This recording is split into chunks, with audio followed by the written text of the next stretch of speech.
Join me as I explore the exciting world of model railways with behind-the-scenes features, step-by-step tutorials, interviews, videos, reviews and much, much more. I'm Dawn Quest and I love building model railways. Hi everyone! If you've been following along, you'll know I love model trains, but you may not know that I also really love model trams.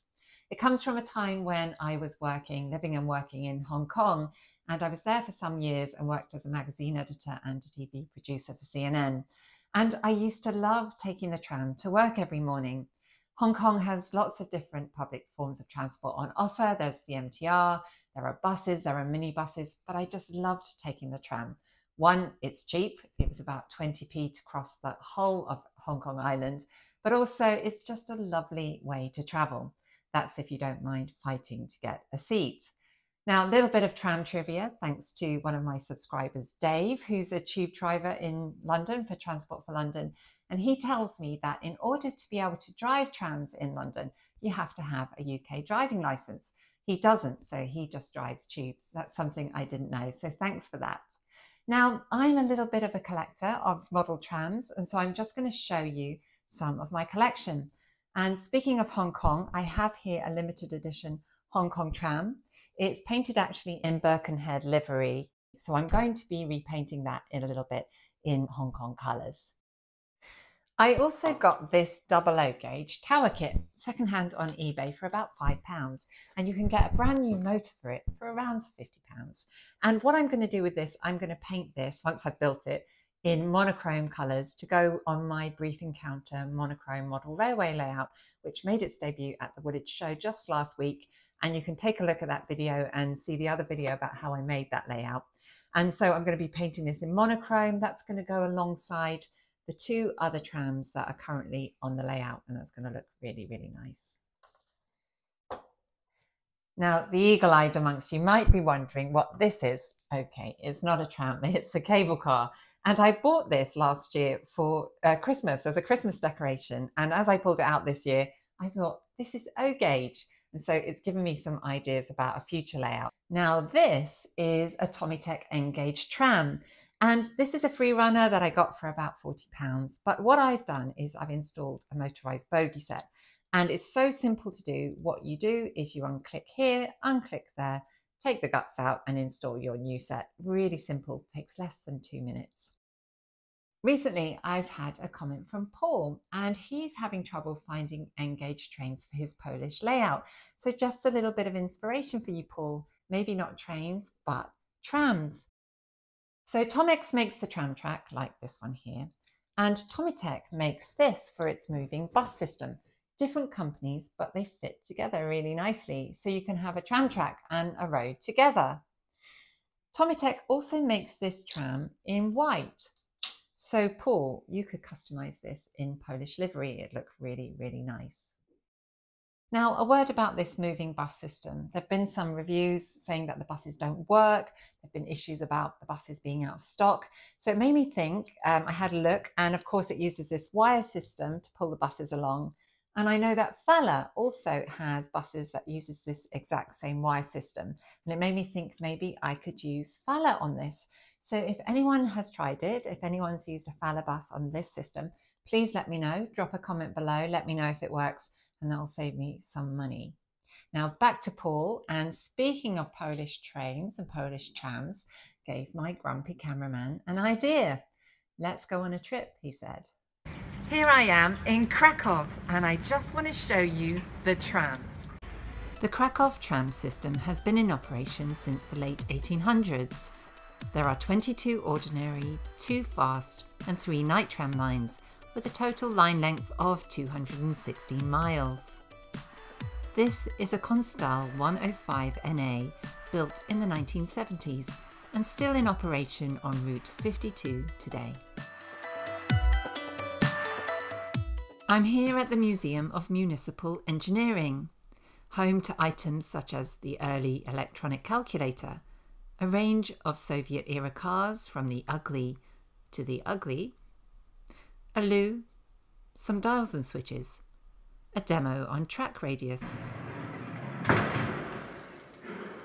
and No idea. But it's the trams I've come to see, and here the museum excels itself with some stunning preserved examples.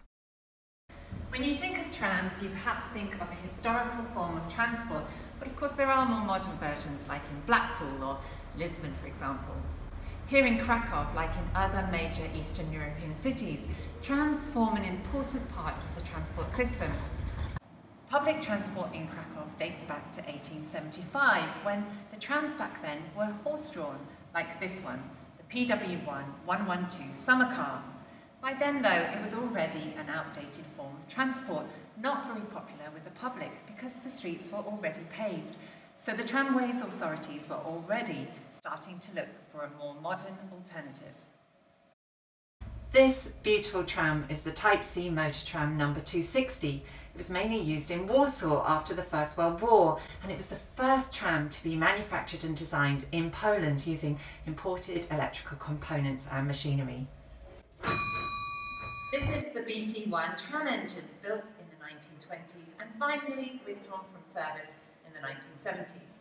It was mainly used as a tug tram and for handling freight, and looking at the size of it, you can see why.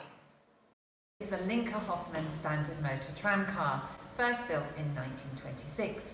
It was a novelty because the main material of this tram car was steel, only the deck was made of wood. Another interesting feature is that the passenger backs were able to be moved in the direction of travel. It was in operation until 1977.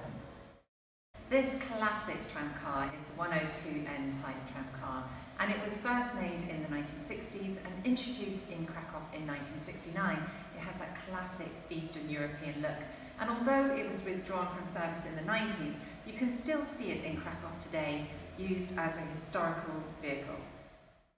Time to leave the museum and head back to the Old Town, and how else but by tram.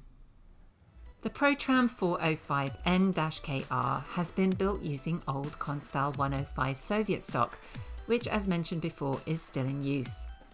The tram entered service in 2012, but plans to convert more were cancelled due to the high rebuild cost of £400,000 each. The Type EU8N are converted from ex-Vienna stock and rebuilt in 2010. Many of the older trams had the floor of the unit some 4 foot above street level, accessed by steep steps, but this model is part of a conversion to use lower level flooring. The Bombardier NGT6 and NGT8 form the majority of new stock in Krakow and operate on the fast track. This track incorporates existing lines, including running part of it underground with tunnels 1.4 kilometre long. Back in the Old Town now, and with the biggest medieval square in the world, this city is definitely worth a visit, being only 2 hours away by plane. It's market day here with a wide selection of breads, meats, and numerous stalls selling wooden spoons. Here in Krakow's Old Town there are no longer any trams, but look what I found, some old narrow gauge from possibly over 100 years ago when the trams were drawn by horses.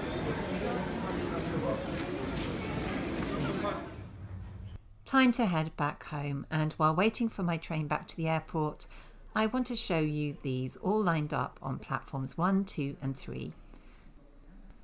The very sleek and modern train to Warsaw,